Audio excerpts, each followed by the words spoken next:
All right, so if you're honest, you're probably feeling a little bit overwhelmed right now. We've looked at so many different things. We've looked at marketing campaigns from massive brands that have been working on this stuff for ages. How do you begin to sort through this stuff and work out what your prioritized order is? So Shopify makes it super easy for you to build your e-commerce store.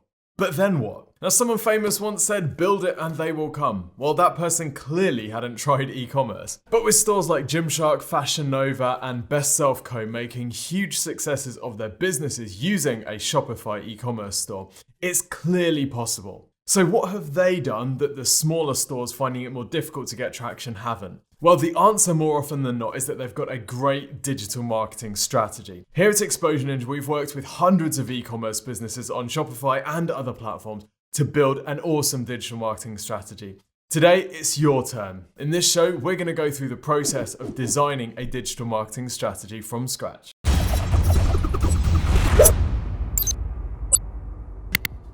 So we're going to break this show into 3 sections. Firstly, we're going to talk about what an awesome digital marketing strategy looks like and what it needs to do.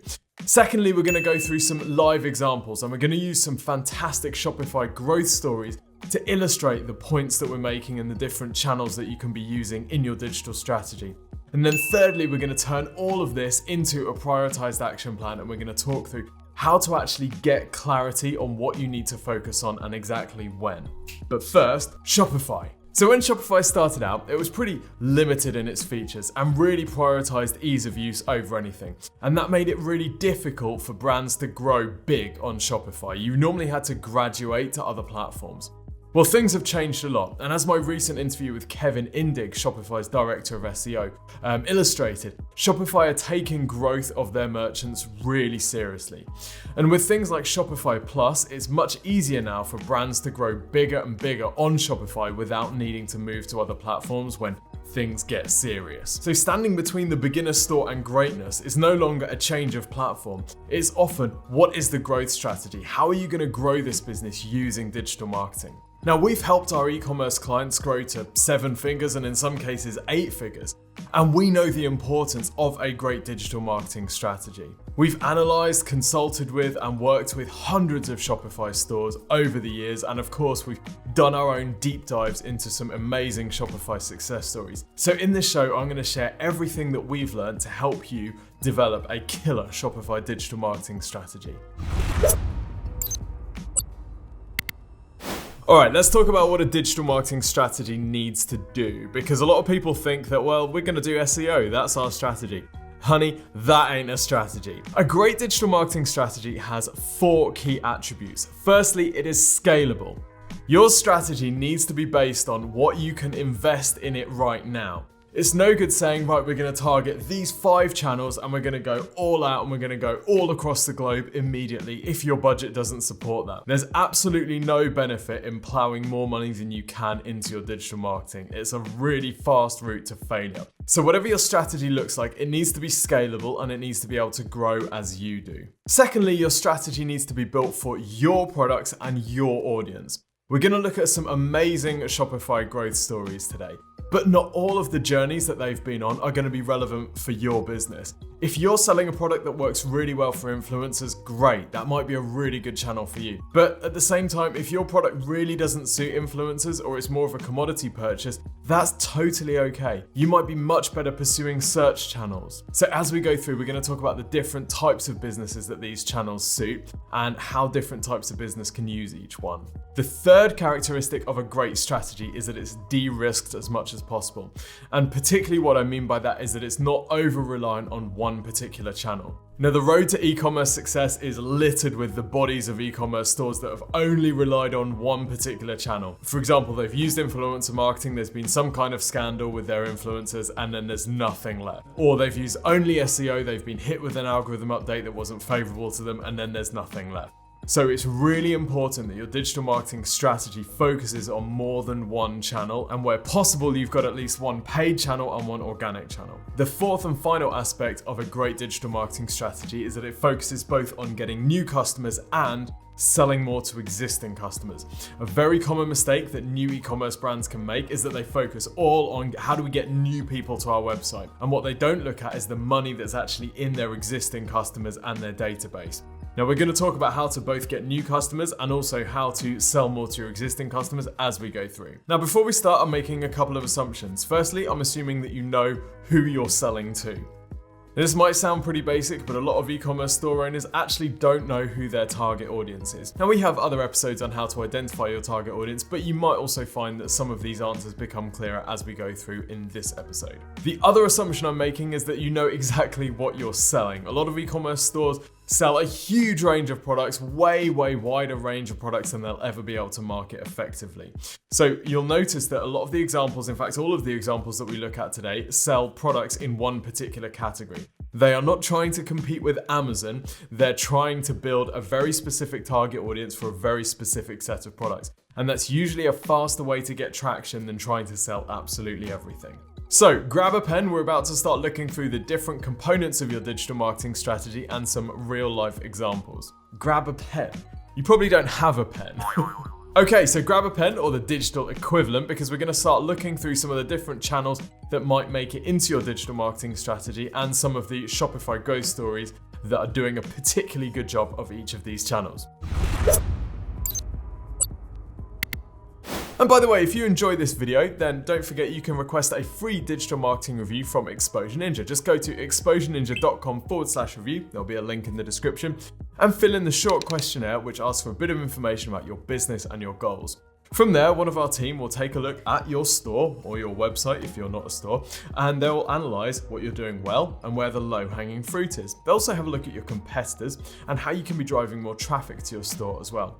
They'll put all of their recommendations into a 15-minute video which they'll send over to you by email. This service is completely free of charge. What? Yes, totally free of charge, and there's absolutely no catch. So go to exposureninja.com/review today. Alrighty, so it always annoyed me how when you're coming up with a digital marketing strategy, the people would always say, the first thing we need to do is work out your goals. You're like, I'm an e-commerce store, I know what my goals are, it's to sell more stuff, right? Yeah. But here's the thing, you really do need to think about your goals before you start a digital marketing plan. I know that your goals are more sales, more profit. Totally with you there. But what we really need to think about is how much profit you need to make. Now, as much as possible, of course, is the goal. But here's what I mean by that.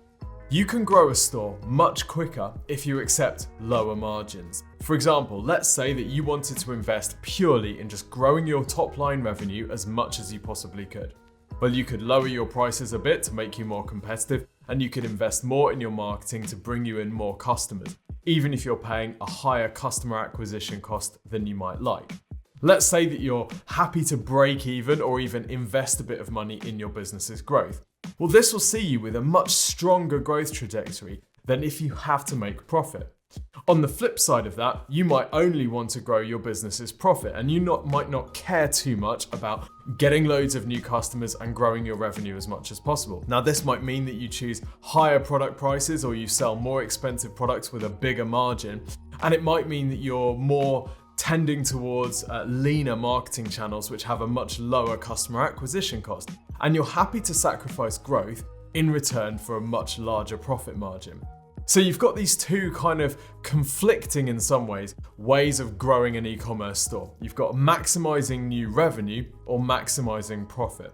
And of course, every business really sits somewhere on this spectrum. But that's the first thing that you need to be absolutely clear of, is how much profit do you want to make? Because some of the channels that we're talking about will be of different importance according to how much money you want to make. So think about your long-term Shopify plan. Do you just want to flip your store in a few years' time?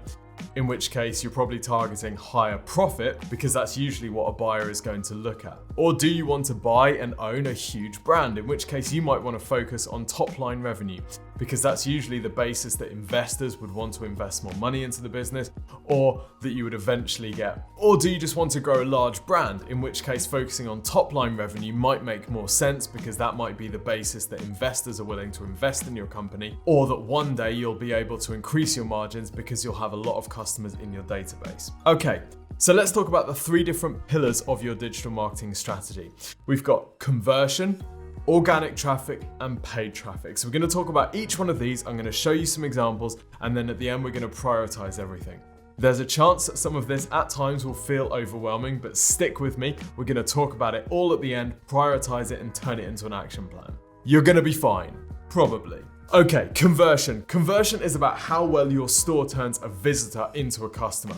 Here's a news flash for you. All of the website traffic in the world makes absolutely no sense if you're not turning any of that into customers. So the first thing that you need to put on your digital marketing strategy is a plan for conversion optimization. Now, we've got other videos all about e-commerce conversion optimization where they go in detail here. But what I want to say to you is a lot of Shopify conversion rate optimization is actually handled by the Shopify platform. So a lot of things like checkout process is kind of handled by Shopify. You're not really going to edit that too much. What a lot of conversion optimization comes down to is actually how your store looks and feels. Now, one example of a really well thought out Shopify store is Endy. That's endy.com. Endy sells mattresses, which is a fairly competitive space and can feel quite generic. With a very strong brand identity, rigorous use of the Endy branded colors, and some great product photography, actually Endy does a really good job of differentiating themselves from competitors. If you look at your store, and to be honest, it doesn't really look world class, then this has to be a top priority for you. The design and the first impression that your store gives is absolutely paramount. This cannot be overexpressed, and it's worth investing in getting your store looking right. Now, of course, this refers to overall look and feel, but also your product pages. How detailed are your product pages? What does your product photography look like? What about the descriptions? Are you using benefits bar and key benefit statements across your site to make people want to buy from you and to de-risk the purchase for them? Are you building credibility through the use of reviews? Are you using video to stimulate more purchase? Now, again, I don't want to go too much into conversion rate optimization because we do have other shows which are dedicated to e-commerce conversion rate optimization. But if your store's conversion rate is low, and by low we usually mean sub 2%, then this is typically something that you will want to prioritize. In another example of a Shopify store that does a great job of some conversion optimization pieces, blackorchidgifts.co.uk incentivizes shoppers to make their first purchase with 10% off the first order, plus gift wrapping and a free personalized message tag included on the first order. So this concept of buying your customer the first time is really key, and is something that we see across Shopify stores that are successful, is that they're willing to invest in getting the customer for the first time because they have a great back-end marketing funnel. They know if they can get someone to buy for the first time, they've got a good chance of turning that person into a repeat customer. We'll see more of this as we go through. So conversion rate optimization and building out your website to look good and feel good is a real priority. If your store isn't converting well, then any traffic you drive to it is going to underperform. But let's talk about some different traffic channels now, because you've basically got 2 broad categories of traffic. You can have paid traffic or organic traffic. So paid traffic refers to any traffic source where you're paying to get people onto your site. For example, Google ads, Google Shopping, Facebook ads, Instagram ads, TikTok ads. These are all paid traffic channels. Then you have organic traffic channels. Now, organic traffic channels are usually focused on some sort of visibility algorithm. So for example, organic social media, where you're posting about your products or you're posting about your brand, or you're having other people post about your brand. You're not paying per click to get these people to visit your website.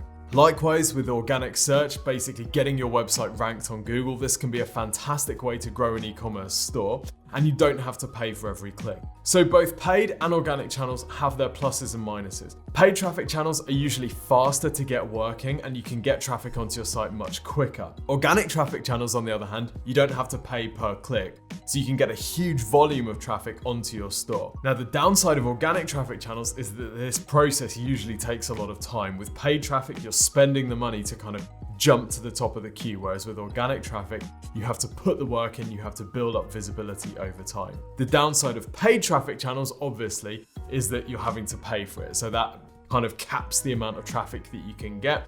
And in some cases, traffic can be very expensive, which means that actually it can be very difficult to justify using the highest traffic and most competitive channels. Anyway, let's talk about some specific pay-per-click channels and look at some examples of Shopify brands that are doing these very well. The first traffic channel we're going to talk about is social ads. So this is usually Facebook and Instagram. Now, of course, TikTok ads becoming more and more popular, but we're mostly going to be focusing on Facebook and Instagram as these are the largest advertising platforms and the ones that give you the most data about your customers. So that's why they tend to be most popular with Shopify merchants. Okay, we've got a couple of examples which I'm going to talk through of Facebook and Instagram advertisers that are using Shopify. The first is BestSelf Co. So BestSelf Co basically sells a range of paper-based products from little card decks that you can play games with your loved one to personal productivity planner journals. And the key message of their business is basically about improving productivity and improving relationships with those around you. Now, this is the perfect sort of business to advertise on social because their audience is going to be relatively easy to spot based on their likes and interests. Now, here we are in the Facebook ad library, and we can see some of the ads that BestSelf Co have been running. What we can't see is the audience they're targeting, and this is a really important component of Facebook or Instagram advertising, but it does give us a feel for some of the sort of Facebook and Instagram ads that they're finding to be most successful. So here we can see that there's a video ad, and the video has been produced by an influencer that they're working with. So this tells you a little bit about the strategy that they're using. And we can see Facebook shopping carousel ads. And we can also see from the dates that these ads started running that they're running a lot of different ads. They're testing lots of different creative. So this can show us that they're very confident this is a great channel for us. They're spending a lot of time and energy on this channel, which we can assume that it's working because they've been doing this for a long period of time. Another Shopify store that has used social ads very heavily is Gymshark. And again, we can see from the dates of these ads that they are running a lot of different creative. So again, we can assume that this stuff is working. Now, as for the angles that they're taking, actually pretty similar type of stuff. We've got brand produced video and images, and we've also got influencer produced content as well. Now here we can see that they're running some ads to build hype around a pre-launch that they've got coming soon. But we can also see that they're just running kind of engagement type posts where they're sharing a video in the hope that they'll get people liking and watching and sharing it, which then they can run retargeting ads to, so they can advertise to people who've watched that video, or it's just going to increase the visibility and the followers of their brand. So a couple of examples of Shopify brands using social ads. How do you know if it's right for you? Well, here's the basic rule. If you can identify your target audience through their likes and interests, then you've got a pretty good shout that social ads could be a good channel for you. It's also fairly important that the product that you sell can be a sort of impulse purchase, i.e. someone can be scrolling through their feed, they can see the thing that you're selling and think, oh yeah, do you know what? That looks pretty cool, and then they can go through. If those conditions are met, then it's likely that social advertising should be something that you test. Now, I'm extremely reluctant to say, yes, you absolutely need to be doing this type of advertising, even if you are the next Gymshark or you're the next BestSelf Co, because every business is slightly different. But these are definitely channels that you should consider testing if those criteria sound about right to you. Now, the other type of ad channel is search-based ads. So these are typically Google product listing ads or Google text ads. If, for example, you search the term daily planner book, you will see that you've got some text ads at the top of the page, and then you've also got product listing ads down the side as well. Now, BestSelf Co would be an example of a business that would really suit targeting a phrase like daily planner book. So why aren't they running any either shopping ads or text ads for a phrase like this? Well, we don't really know.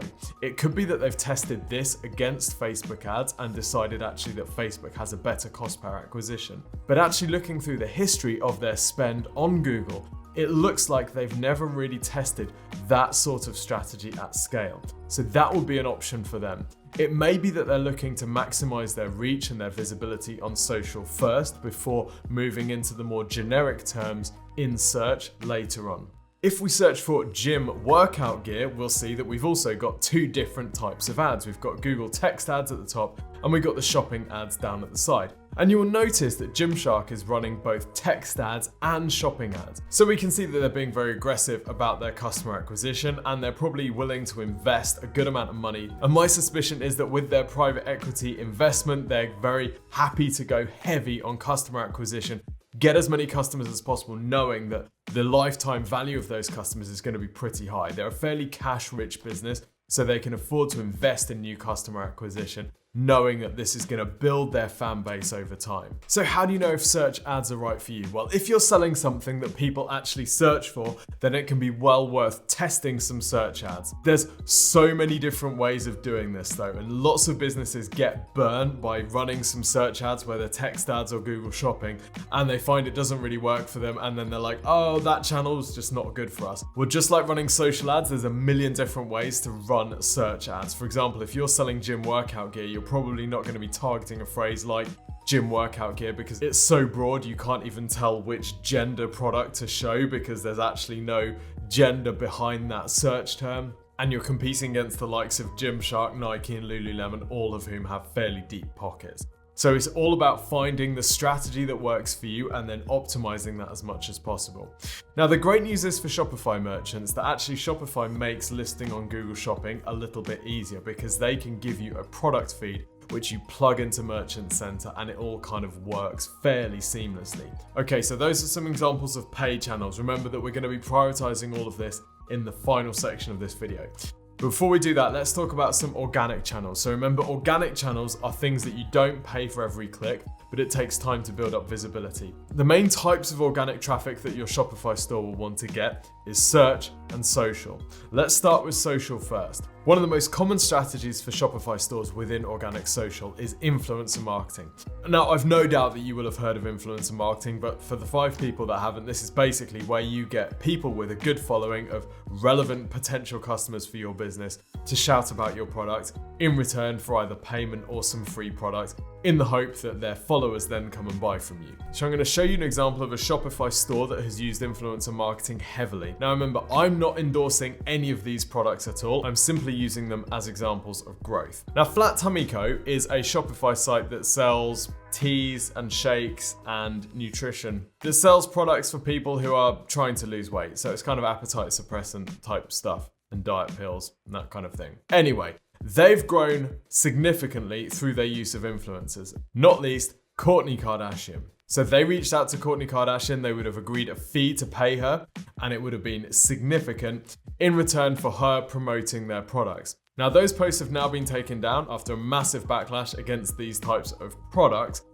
but the strategy is you send the product to the influencer, you pay a fee, they talk about your product.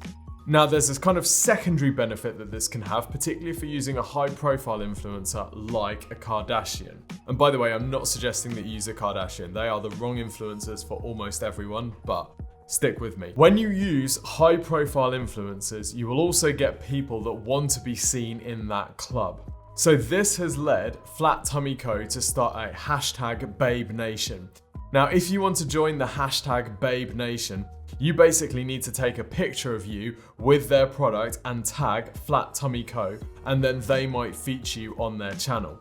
Now, because they've got a decent following of 1.6 million followers at the time of making this, that's going to mean that a lot of people are taking photos of themselves with the product and tagging Flat Tummy Co in order to try and get featured.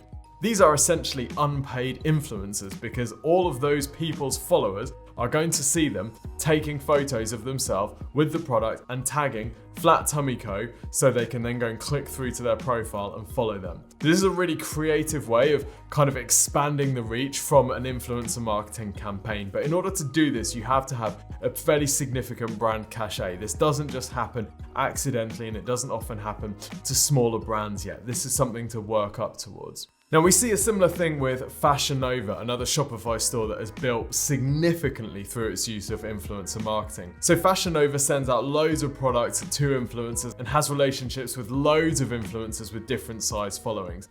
It also uses the hashtag NovaBabes. And hashtag Nova Babes is now often used by potential Fashion Nova influencers that want to be kind of seen as an influencer for Fashion Nova, even if they don't have a commercial relationship with the brand. So when is influencer marketing right for you? So of course, building your influencer marketing strategy is going to depend on the marketing budget that you have, whether you're targeting Kardashian level people or whether you're targeting much smaller influencers. But obviously it's going to depend on the product that you've got as well as to whether this is the right sort of channel for you. If you've got an audience which is much more difficult to find, then influencer marketing can be more challenging because it's not obvious to find influencers that have a big audience of your typical customer. Okay, let's talk about organic search. So this is getting your Shopify store ranking on Google for when people are searching for either your products or the product category, or they're searching for information which indicates they might be a potential customer of yours. Now, SEO is one of our favorite traffic channels at Exposure Ninja for two very important reasons. First reason is that the traffic volumes you can get through organic search are huge. The number of people searching to buy products every day is massive, so this can be a great way of getting a vast volume of traffic onto your store. And some of our best client e-commerce success stories have been through SEO, where we've been able to get our clients visibility for very, very popular broad keywords about their product types, and it's made a huge difference to their business. In some cases, like I said at the start, growing to 7 or even 8 figures in revenue. The second reason we absolutely love search is the quality of the traffic. If I'm searching Google for a product to buy, I have what's called commercial intent. I'm ready to make a purchase. If I open Facebook and I'm just scrolling through, how high is my commercial intent? I didn't open Facebook to buy a product.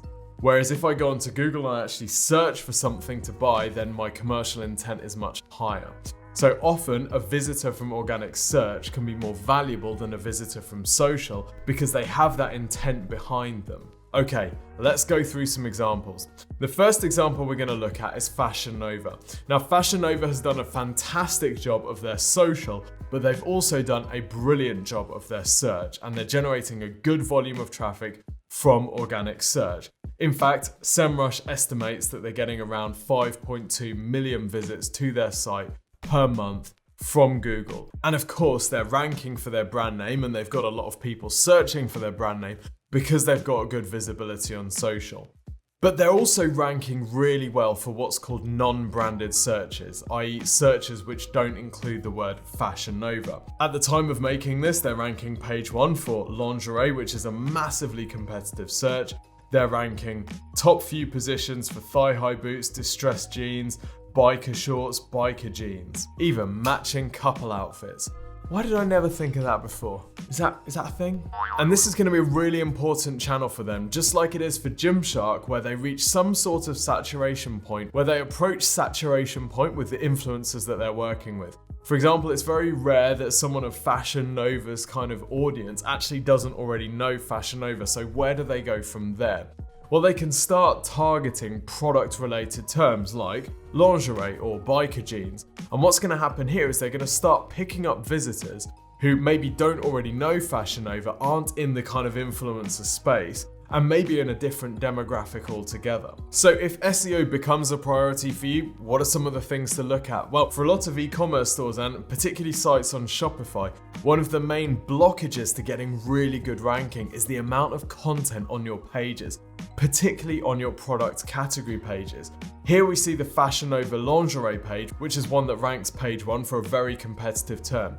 And you'll notice that they've got this text at the top of the category page. If you click the read more button, you'll notice that there's loads and loads of text here. Well, this is kind of interesting. Why are they doing this? Surely if you land on this page, you know what lingerie is. Well, they're doing this purely for SEO. They're using related terms, they're using internal links through to other product categories. For example, one-piece women's lingerie. They're even linking through to non-related category pages, which they want to boost the ranking of. For example, tight skinny jeans. Now, of course, the other component of SEO is links, and basically getting other websites to link through to your website. And Fashion Nova has a huge link profile with loads of different websites linking in. So this has clearly been a focus for them over an extended period of time. Another really important component of an SEO strategy for Shopify stores is your blog. Now, there's a few different ways of implementing the blog. You've got the kind of inbuilt news section that you can have on your Shopify site. But what you'll often find is that the biggest Shopify stores and the most successful, highest visibility on search have some kind of bolted on blog because the Shopify blog functionality isn't great yet. For example, if we take a look at the Gymshark site, we'll find that they've got this central.gymshark.com, which is basically the content section that they've bolted on to the Shopify store. Now, they pump this thing full of information, full of content. And some of it is about Gymshark, some of it is about workouts, some of it is about products and style, some of it is about health and fitness more generally. But this section really allows them to get a lot of visibility. And in fact, SEMrush estimates that just in the US alone, since launching this section in October 2020, where they had no traffic, by February 2021, 4 months later, the Gymshark Central section was picking up around 115,000 visits a month.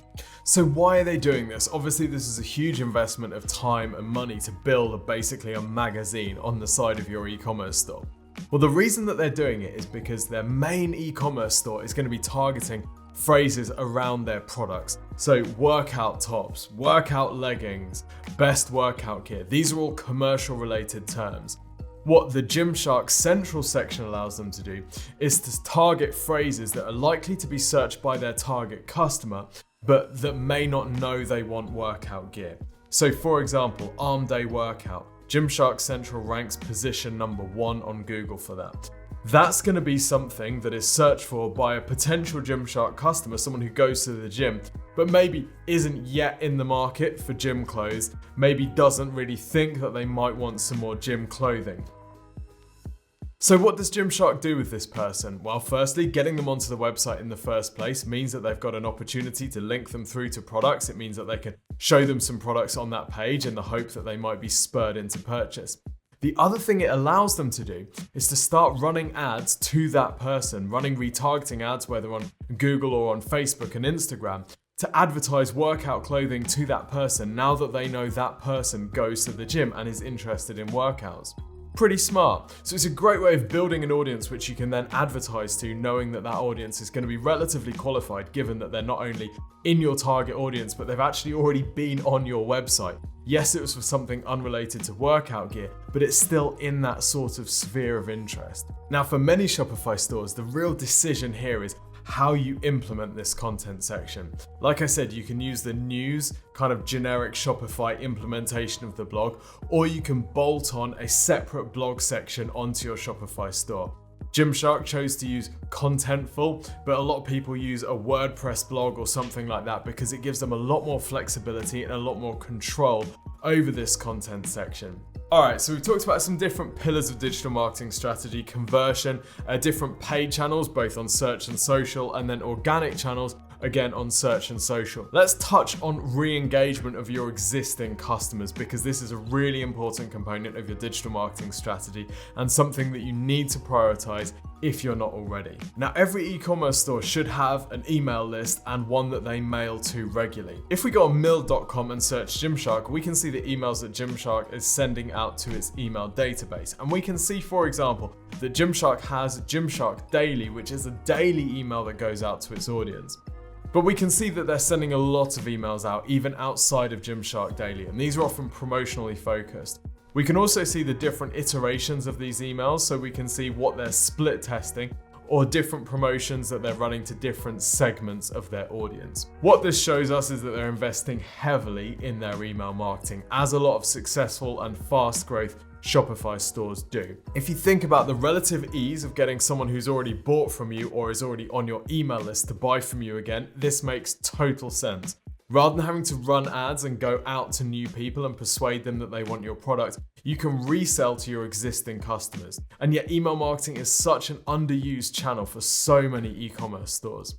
And we've got other shows which go into more depth about email marketing, so you can check them out either on YouTube or on our podcast. But let's talk briefly about how you might get more email marketing signups in the first place. So of course you'll be sending emails out to those people that have bought from you previously, but you can also be picking up email addresses of people that haven't bought from you yet. And this is a really competitive area of e-commerce that is a big focus for a lot of merchants at the moment. For example, on Fashion Nova, you can see that they are willing to give you 30% off your entire first order if you'll give them your email address. Now notice how you can choose your preferences in products here: women, men, curve, kids, and beauty. Then you put in your email address, then you get the discount code. Or you can click I will pay full price to close that pop-up.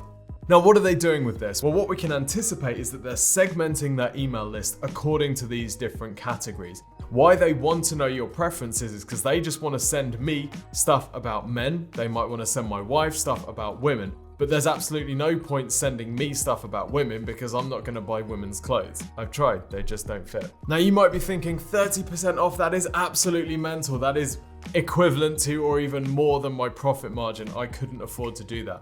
Well, let's think about what they're really doing here. They are paying to acquire the customer the first time. They know that if they can get you in their world, they can sell to you repeatedly, and this is really good for their margins, because then they don't have to pay to advertise to you again. Now, collecting people's email addresses at the start when they land on your website also potentially allows you to run checkout abandonment. If I was to then go through the Fashion Nova site, add products to my basket, but not check out, they would have my email address so they could email me back to say, hey, you've still got these products in your basket, do you want to check them out? So you can see why so many e-commerce stores are happy to sacrifice margin on first purchase to get that email address, knowing that it can turn into a repeat customer later on.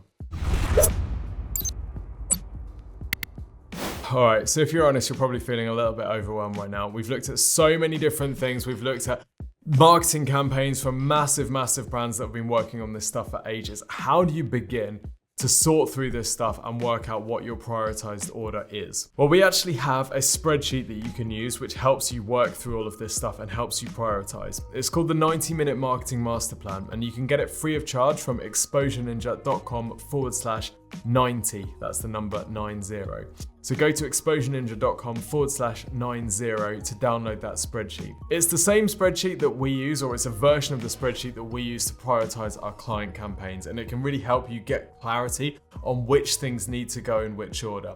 And also it means that when someone throws some other ideas from you, you can put them on your to-do list and you can work out what the priority order is based on the stuff that you're already working through. So it's a great way of kind of getting stuff out of your head and getting it onto a sheet. But I'm going to talk you through the prioritization structure that you can use anyway, even if you don't want to use a 90-minute marketing master plan. Which, by the way, did I mention it was free of charge? It's awesome. Anyway, that's another story. So what you really need to do is take all of these different things that you can test and work out what your prioritized order is. Now, the number of things that you can work on consecutively is obviously going to depend on the time and energy and money that you have available to you. If you're working on your store solo, for example, then you're probably only going to be able to work on one different channel at a time. Whereas if you have a team of people around you, then it's more a case of working out what the top channels are and who can be working each of those. If you're working with an agency like Exposure Ninja, then we will of course help you prioritize which channels are going to be most important for you based on your goals, based on the market that you're in, and based on what's working for your competitors. But here's the process that we use. Firstly, your conversion rate optimization is really important. Working on your website and improving its performance is so vital. If you've got a website that's converting at 4%, i.e. you're turning 4 visitors out of every 100 into a customer, well, that's great. If you've got a conversion rate of 0.5%, where you're only generating half a customer for every 100 visitors, that means you need to get 8 times as much traffic to get those 4 sales. That means that any ad campaign, any organic traffic strategy that you're using is going to be less effective than if you're competing against a site that's converting at 4%.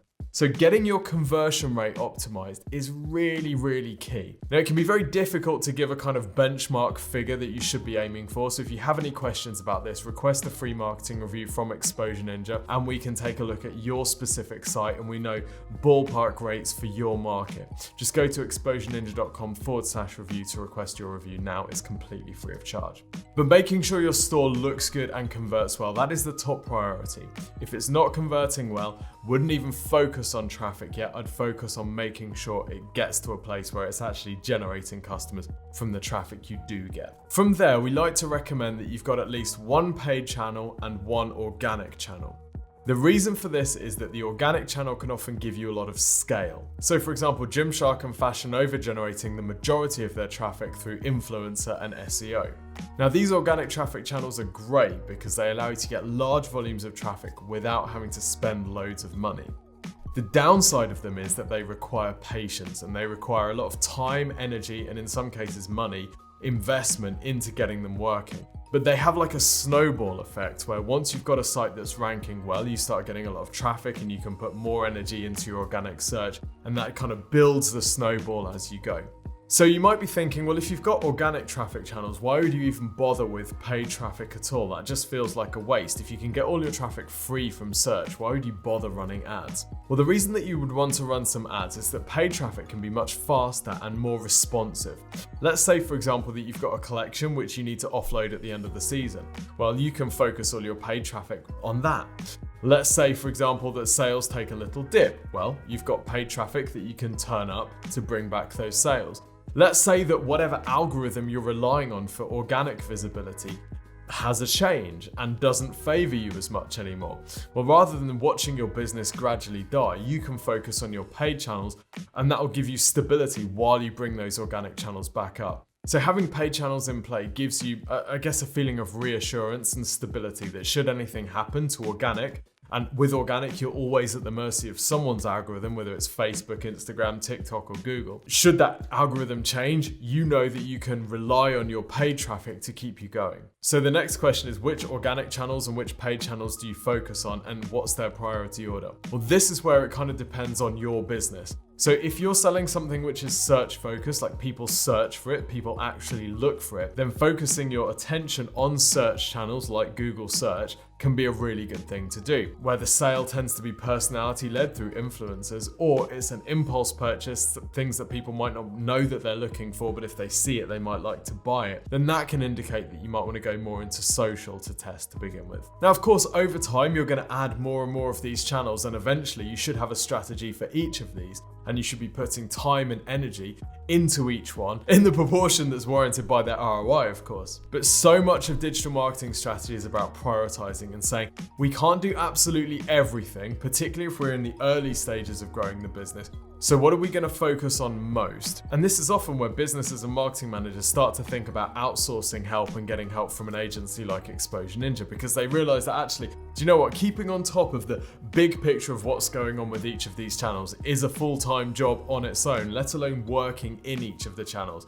And it can become really overwhelming, particularly if you're running a business at the same time or you're overseeing the entire marketing for the company. Of course, if you want any help with your digital marketing, this is exactly what we do here at Exposure Ninja. We both help our clients prioritize their channels, and then we run those channels for them as well. The first step is to request a free website and marketing review from Exposure Ninja at exposureninja.com/review.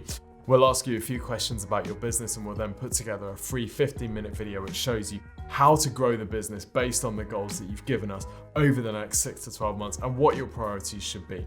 We'll send this over to you as a video by email. Did I mention that it's free? It's free, it's fantastic. Go and grab it. So I hope you found this useful, and I hope it's given you some clarity on what your digital marketing strategy should be. Don't forget to go and download the template at exposureninja.com/90 and request your free website and marketing review from us at exposureninja.com/review.